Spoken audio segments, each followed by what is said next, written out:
Goodness. So Wizard of Oz is really a beast of a show, I'll be honest. And it's up there on my list of one of the harder shows to produce because there's so many locations that that you have to create. You have to create the Kansas world. You have to create the Munchkin world. You've got to go to the Scarecrow. Then you go to the, I mean, it just goes on and on and on. And then by the end of Act One, you've already created 10 worlds, and you're just getting to the Emerald City kind of deal. And it's a lot. So there's a lot of planning that you're going to need to do if you're going to do a show like this of that scale.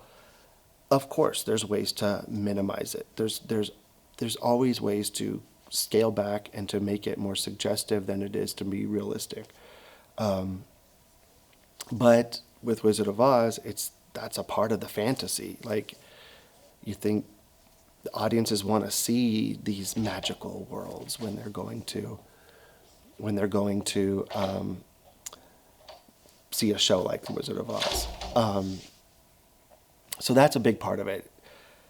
Costume-wise, also, it's a beast because there's a lot of specific costumes, which could be full out or they could be suggestive.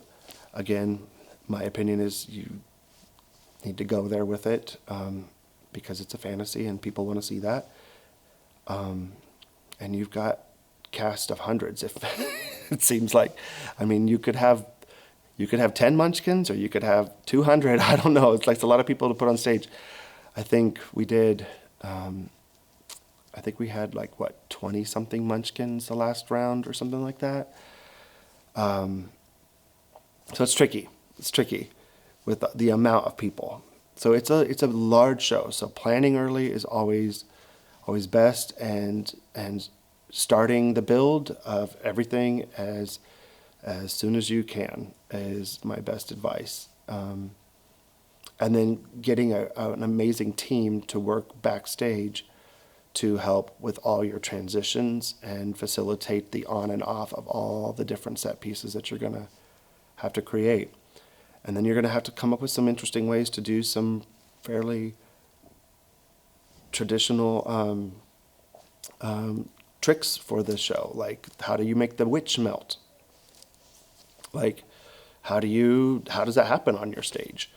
If you don't have a drop on your stage, then do you put her on a platform? So we put her on a platform, and we were able to find we were able to rent this mechanism that as she melted, we were able to shoot geyser smoke up, and then the mechanism lowered her down safely.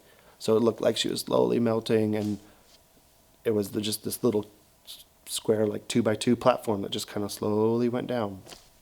But little things like that you have to think about. Like, there's a lot of tricks in the show that you have to put into consideration. And then, do you want to fly your show?